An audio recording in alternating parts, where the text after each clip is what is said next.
So let's see what we got. Let's see what we got from Mage. All right, everybody, welcome to the first ever extremely low budget production. This is the Wicked Good Gaming review of all the cards so far that we've got from Hearthstone, the Boomsday Project. Of course, you got me, your boy Papa Dom. We got Dr. Bob in the place to be, and we're gonna review some cards. Bert, you have looked into these cards a lot more than I have. So far, do you have any early outliers that you're excited to like talk about, or that I should be on the lookout for? Yeah, so I know Warrior had some pretty solid cards that was released. The Dr. Boom hero card, spoiler if you don't know already, the Dr. Boom hero card itself is a Warrior hero card, so it's gonna replace, what the fuck's the Warrior's name? Garrosh. Garrosh, yeah. And it's so much better than the already released Death Knight Scourge Lord Garrosh. But we'll see it when we get to it. All right. Cool. Besides that, they're introducing a new keyword, magnetic, which has some interesting implications. They're bringing a lot of mech synergy into the game, which we haven't seen in what since Goblins versus Gnomes, right? Which is like the second or third expansion. I think that was actually the first Hearthstone expansion was Goblins versus Gnomes. So, And now I'm actually looking back on it, and Ben Brode mentioned when we interviewed him at PAX. Ben Brodes mentioned it. He mentioned Dr. Boom, and he mentioned Goblins versus Gnomes when we were talking to him. So he was probably doing a little foreshadowing. But without further ado, we'll get right into it. So since our good buddy Joe, aka Katonic, is in the chat right now with us live on twitch.tv/wickedgoodgaming, he has demanded that we start with some Mage cards. So, right off the bat, we've got 2 spells, we've got 3 regular minions, and then we've got a legendary. I feel like we should just probably maybe go from. Let's start with the creatures first. Let's just go right across. So we've got Astromancer, which is summon a random minion with cost equal to your hand size. We've got Celestial Emissary, which is your turn. Your next spell this turn has spell damage +2, and then we've got Cosmic Anomaly, which is also spell damage +2. So, this is probably the first time that I've seen spell damage +2 on any cards. Am I wrong? Have you seen a card before this expansion that had that? I think there might have been 1 or 2 other cards in the last Witchwood expansion. I think they were primarily Druid cards, however. Yeah, I don't recall. I know there were some Mage cards released last expansion that had spell damage implication, but I don't specifically remember if they were spell damage +2 or not. With this, both of these spell damage cards are even cost cards. Maybe they're trying to push an even Mage deck. Celestial Emissary, Battlecry, your next spell this turn has spell damage +2, but it's a 2-mana 2/1, which isn't great. And because it's a Battlecry, it only works once. Yeah. If this was just 2-mana 2/1 spell damage +2, it would be a little bit better, I think. But with 2-mana 2/1, I think it's too easy to get rid of, and it needs to be more of a combo piece rather than a setup piece. Sure. Outside of a combo, you can't really utilize the Battlecry. For Cosmic Anomaly, however, 4-mana 4/3. I don't know. It's all right. Yeah. Stats aren't great for the cost, but spell damage +2. I don't know. It's okay. Yeah, Astromancer, the first thing that comes to mind is Quest Mage. When you're trying to build that big ass hand, summon a random minion with a cost equal to your hand size. Yeah, I was talking about Celestial Emissary and Cosmic Anomaly. For Astromancer, yeah, I think that they're gonna try to go for some sort of maybe not hand lock, but just hand mage. Yeah, like big spell mage, shit like that. Yep. You throw an Astromancer in that with into a big spell mage. I mean, you're running cards that are 6 mana and up for a lot of your deck. At some point, I'm pretty sure you'll be able to get a decent summon off of that. The only issue is, again, it's only a battle cry. This is like, what's the legendary card from Kobolds and Catacombs for Warrior? Yip Geosculptor. Yeah. Geosculptor Yip. Where at the end of your turn, however much armor you have, it summons a minion of that cost. Right. That's also a 9 mana card with worse stats, I believe. But I don't know. That's what I'm comparing it to right now. Yeah. I like the the synergy that I'm like seeing between Celestial Emissary and Shooting Star right now. If we could get some like lower cost mage spells, I like this kind of this early aggro mage flavor. I mean, obviously these cards are all over the map, but to have something like Celestial Emissary, hopefully we'll see some other lower cost mage minions. Because for right now, I mean, you got turn 3. Let's say you're going against your typical hunter, your typical like aggro face hunter. Battle Cry, your next spell this turn has spell damage +2. All of a sudden, Shooting Star is deal 3 damage to the minion and the minions next to it. So you have some really great like board clear capabilities there, and I kind of like this. Blizzard is giving mages something more to do on turns 1, 2, and 3 than just to Firebolt or Fire Blast. I kind of like it. As far as Astro, I think you could also like when it comes to something like Odd Paladin, where they just flood the board with 1/1s the whole time. Yep. And when Odd Paladin was so prevalent and it was so high up on the ladder at the time, if you were running a mage, you almost always had to run an Arcane Explosion. But if you couldn't get that off before turn 5 and they were able to play level up, then you have a board full of 3/3s. But with this, if you get to turn 5 and you still haven't been able to clear their board, you drop Celestial Emissary, you got spell damage +2, and then you drop Arcane Explosion. You just cleared an entire board of 3/3s, and they already used a level up, which is one of their biggest pressure cards in the entire deck. Yeah. I think. So I mean, these are hyper specific examples, but I think it's good that they're implementing a little bit more varied board control and board clear. I think is probably a good time to like transition softly into the spells, because now I'm like actually looking at the text for Unexpected Results for the first time, and it says summon 2 random 2-cost minions, and this is improved by spell damage.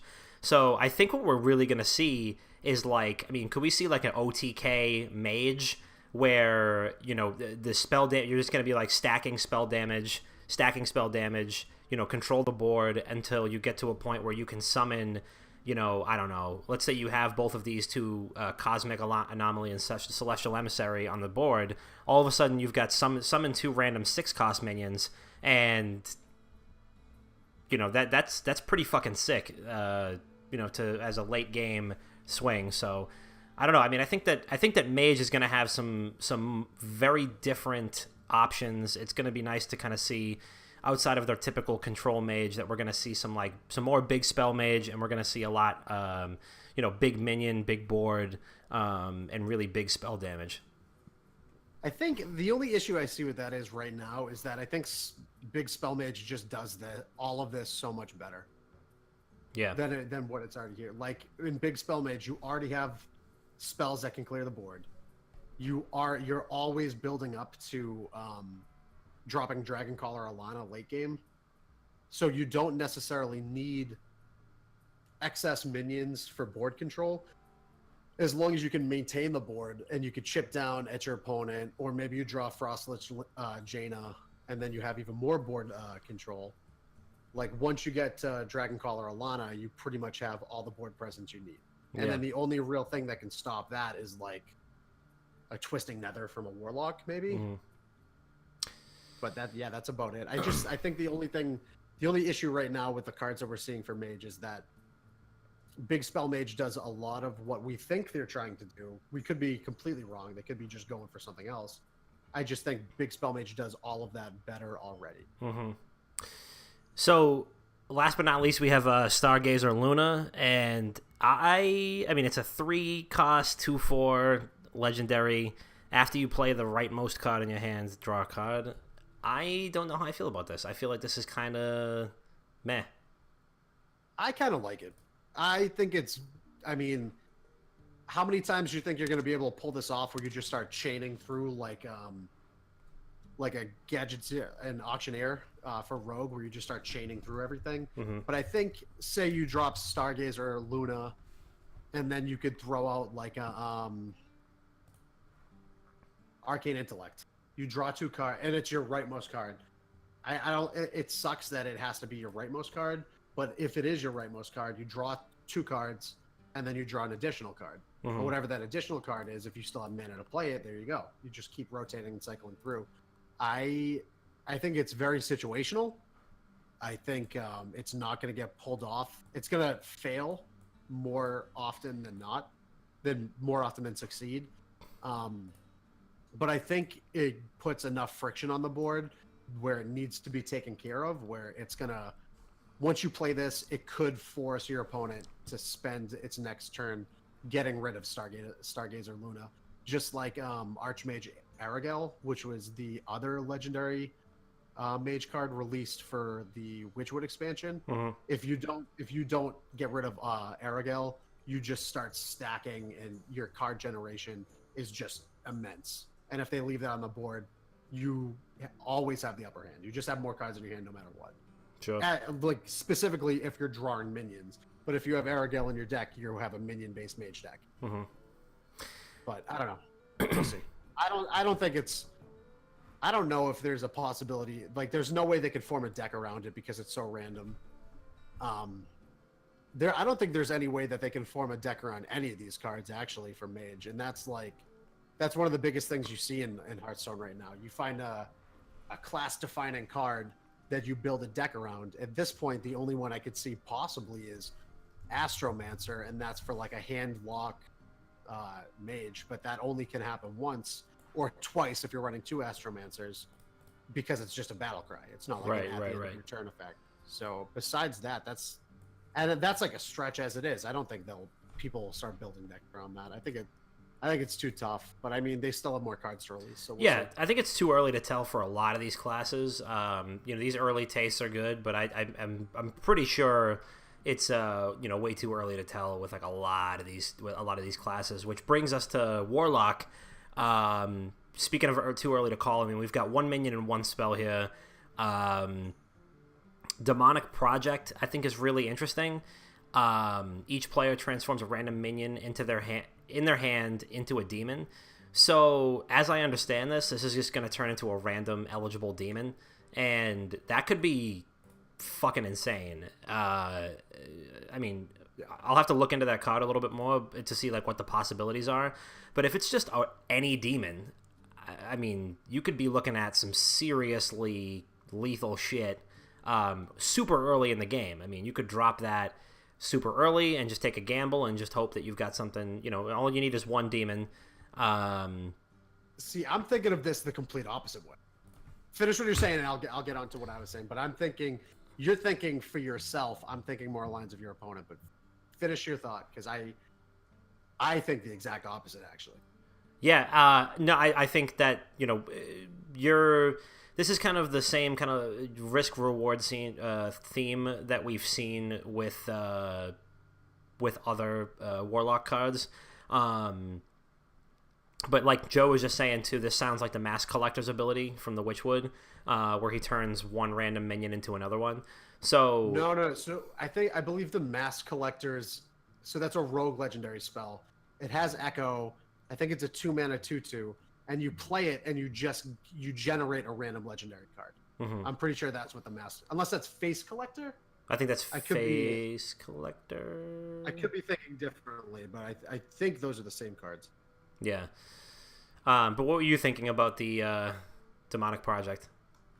So, I mean, I think this has so much more application in trying to sabotage an enemy's hand. So, say you're going up against something like... I mean, my best deck right now at the moment is Recruit Hunter.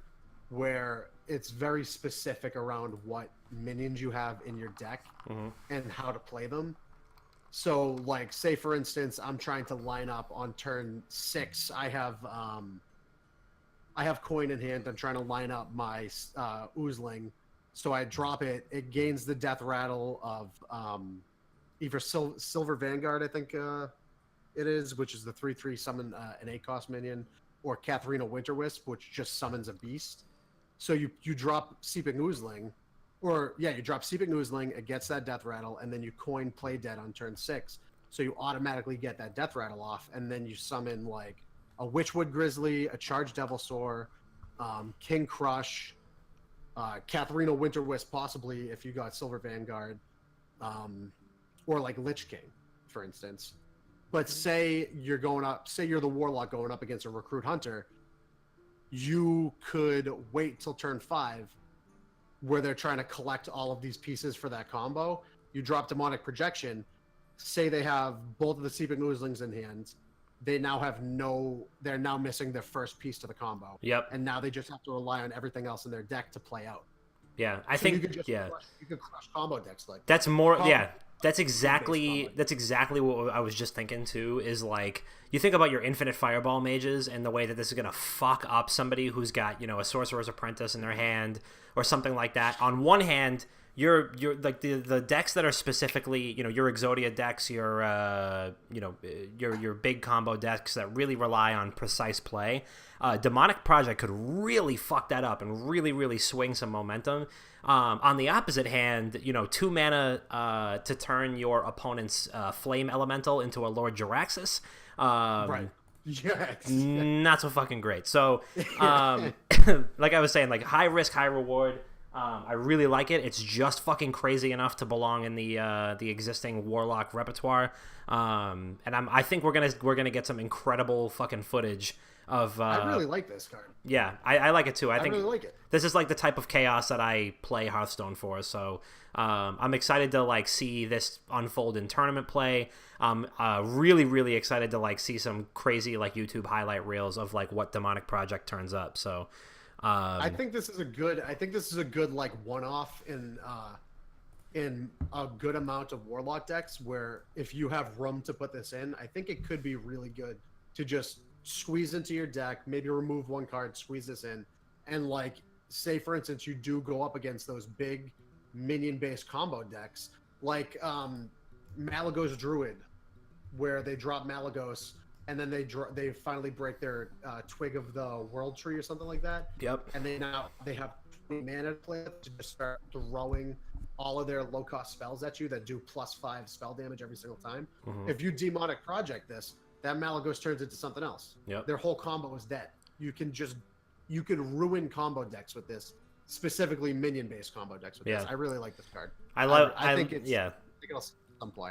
I like the idea of Warlock becoming similar to Priest in that regard, where you're trying to like just beat somebody with their own deck and just sabotage them to win. Understanding Warlocks as I understand them, especially in WoW, like it's all about kind of just like fucking with your opponent and really getting after it. So I'm excited to see what happens with this. Omega Agent. If you've got 10 mana crystals, summon 2 copies of this minion. 5 cost, 4/5. Thoughts? It's okay. Like, I like the fact that with the Omega cards that they're releasing, it gives you some form of variance.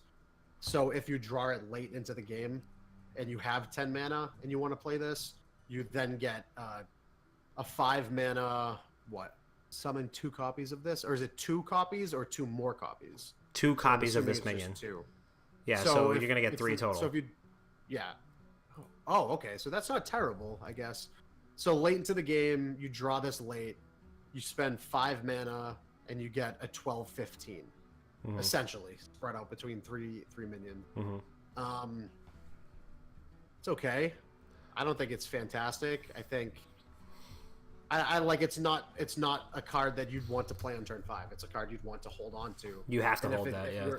Right. And if you're holding on to it till end game, it's just dead in your hand until the point. Yep. And like there's better 5-cost cards for Warlock, like Despicable Dreadlord. I don't know. I don't think this card will get played at all. Yeah, I'm having trouble deciding whether or not this is going to be something that really sees play. I mean, if we see a lot more control focused lock cards, I think that this is going to be something that will be a late game lifesaver. For your Rin lock or your other like control locks now, I mean, I think that this is something that could really save your ass if like you're not drawing the right cards. All of a sudden it's turn 10, you're going maybe turn 12, 13, 14, and you need to kind of win the board back. Omega Agent could be a good bailout. Yeah, I mean, I think it's pretty interesting. I don't know if it's going to see a lot of play, but I mean, it's like a slightly better doppelgangster. Is what I think this card would be a lot better if they shaved off one attack, made it a 5-mana 3/5, and gave it taunt. That would be something else, yeah. Especially if it was like the Omega, 10. Yeah, I think that would be pretty sick. If you're, I don't think that there are any Warlock cards that can like buff your hand, right? I mean, unless you have, no, because the Gadget Zan cards are retired now, so no, there's really nothing. So I mean, bleh. I mean, who knows? Maybe we'll see some lock cards that like buff your hand. Take 2 damage and give a random minion in your hands 2/2 or something like that. I don't know. I mean, it's definitely possible. They in the Witchwood they introduced cards that